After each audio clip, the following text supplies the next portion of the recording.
Ano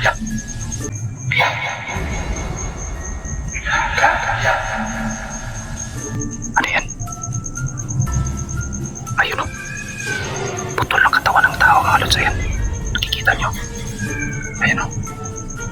Tingnan nyo sa labas. Ayan. Nakikita nyo ba?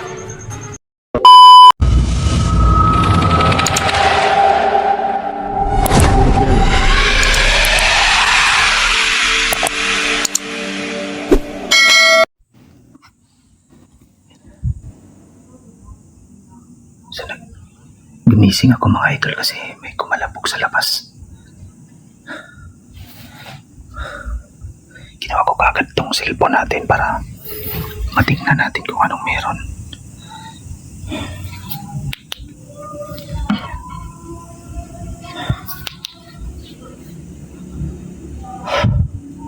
So lalabas tayo. So dito ako sa kwarto natulog. Sila ni Aling Virgie, nandito sila sa sala. Yan, si Ara at si Lala, silang tatlo nandyan sila. Pinatay na namin yung ilaw dito. Tapos doon sa kapil sa kusina, nandun yung pinailaw na. Grabe lakas ng kalabog kanina. Talagang nagulat ako sa kalabog. Saka yung pakaspas. Grabe, kakaiba siya. Parang may tik-tik. Kaya bumangon ako, sobrang baho nung amoy nung...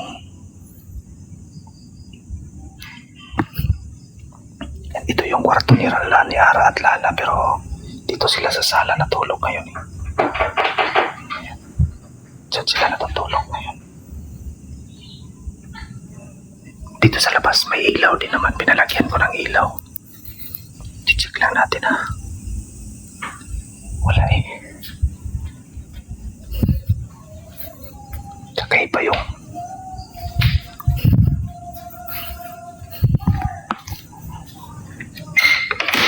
kakaiba yung narinig ko kanina kasi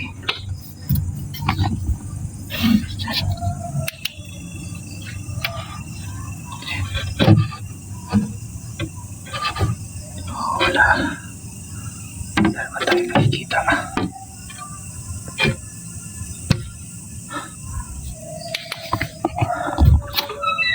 Sarado muna natin ito. Pasensya na kayo dito sa bahay.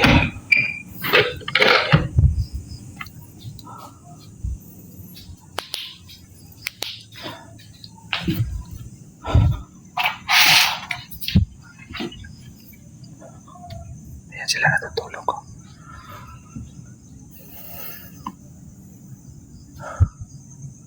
Lakas ng kalabog kanina tapos may tumunog pa. Hinahan ko lang yung boses ko kasi tulog itong makina. Tulog na sila. So ako yung gising ngayon. Kasi nagising ako doon sa naramdaman natin. Nakakaiba. Parang may tumapo. Tapos ang lakas ng pagaspas ng hangin.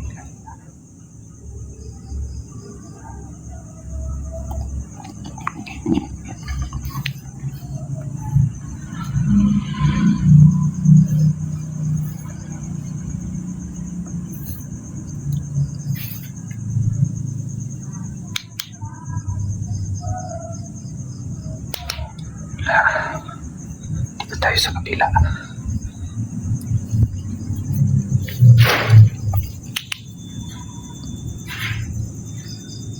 Hindi nakikita yung sa labas eh.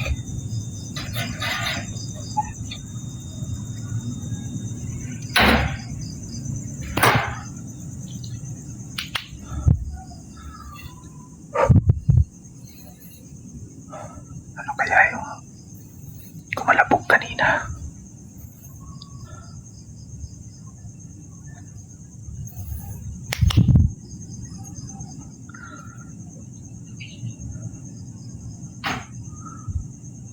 Ang lakas ng kalabog kanina eh.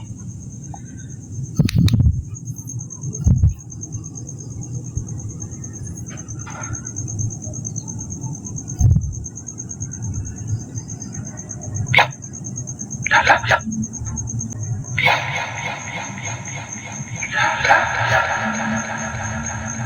Ano yan? Ayun o.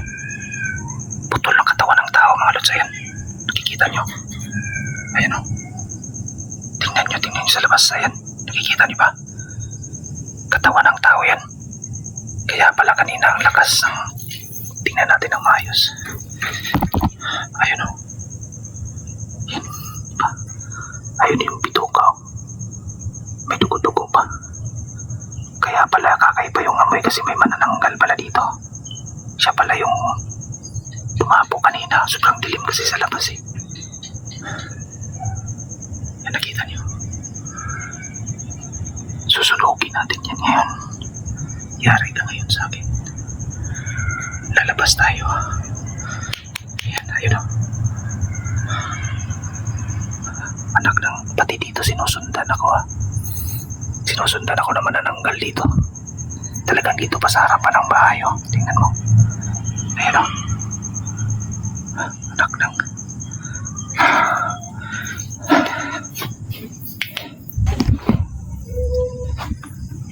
Bubuksan natin itong pinto. Labas tayo.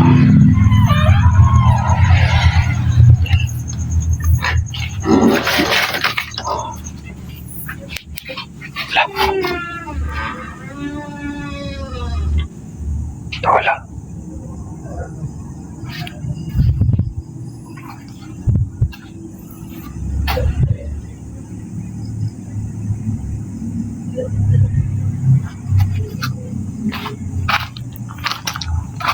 Dito yun kanina mga lods eh. Pero nakikita nyo.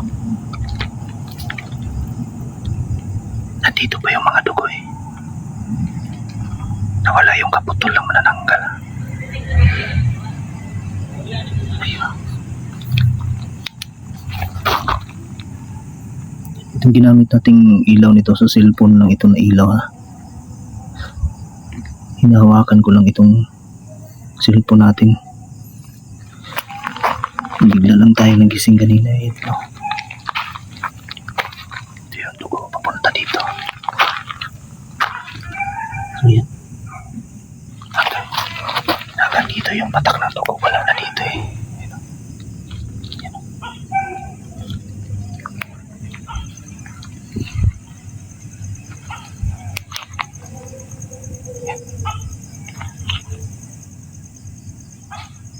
Ala. Paniki yun ha. Hindi kaya na ganyang paniki yung manananggal. Kasi wala na dito eh. Yun pa yung patak ng dugo. Wala na dito. Ano?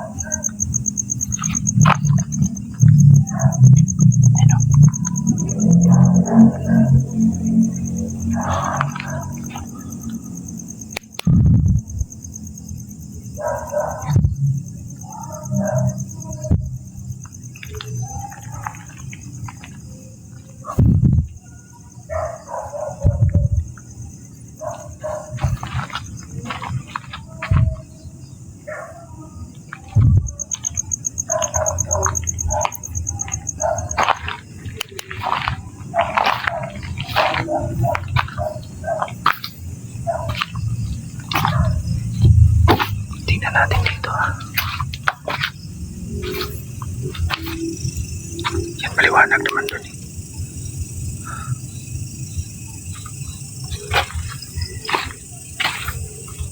Ingat-ingat lang tayo nito. Talagang pumunta na sila dito sa bahay ha.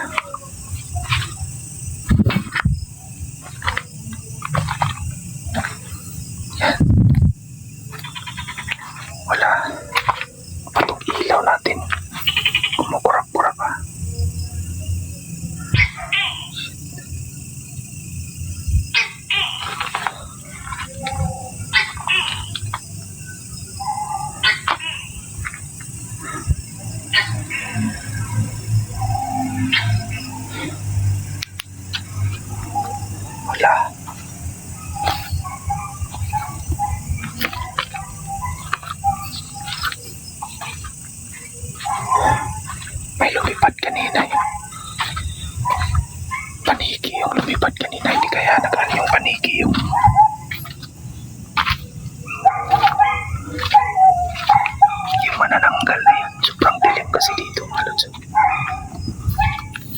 Yan, narinig nyo, nag-ingay yung mga aso.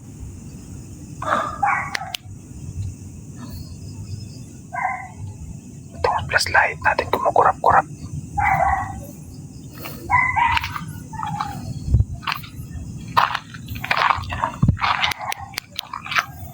Yan o. Yung dugo mo.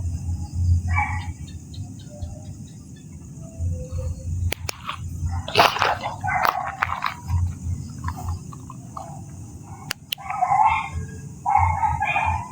Kainis tong flashlight natin ah.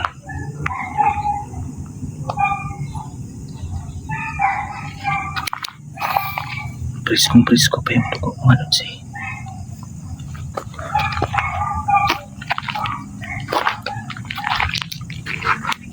Tingnan natin sa pupunga.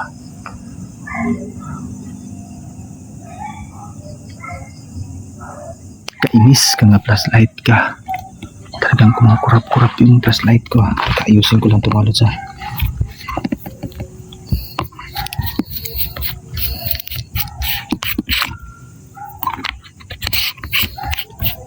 Pati dito sa bahay.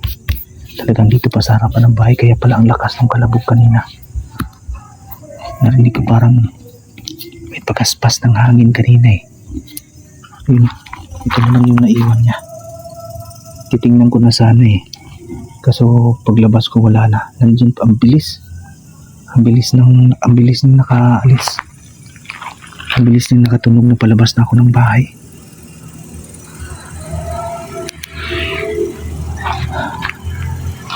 Sayang hindi natin nakuha yun ah.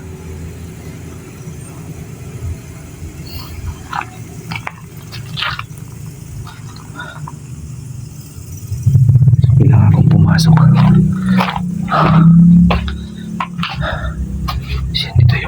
Ito yung silang tatlo. Ito yung tatlo sila ni Aling Virgie. So papasok ako dito. Ang bilis na wala nung manananggal. Nandun pa yun kanina. Kitang-kita pa natin dito kanina. Di ba? Pero ngayon wala na.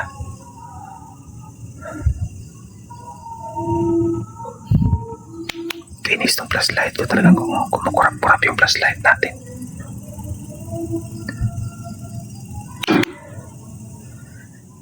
Bilis na wala nung manananggal. So kailangan ko magbantay dito sa kanila. Isasarap ko ito. Maglalagay ako dito ng lalagyan ko ito dito ng asin.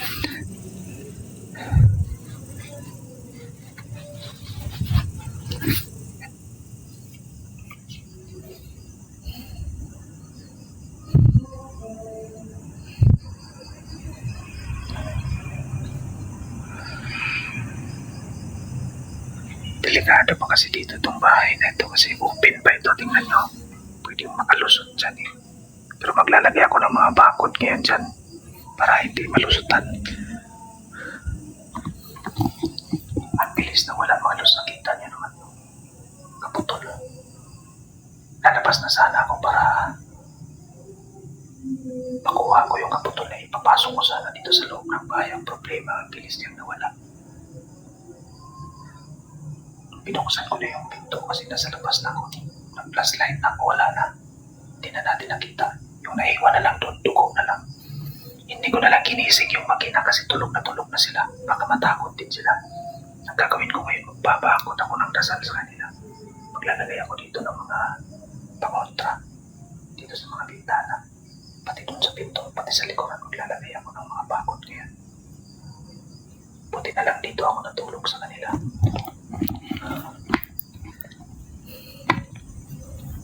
Yan silang tatlo, tulog na tulog sila.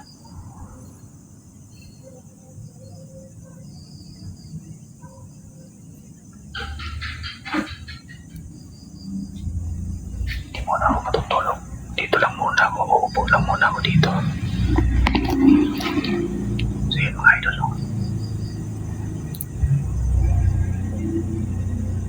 I-off ko muna itong camera mga idol ha.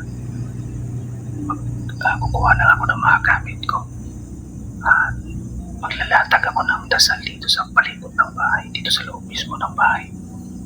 Para hindi tayo mapasok kasi nandito sila.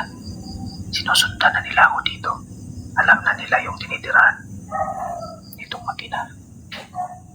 Nakapasok na dito na sa harapan talaga yung kaputol na kita natin. So, yan. Abangan nyo yung update natin dito mga lods ha. Hindi ko na kinising itong makina. So, yun lang.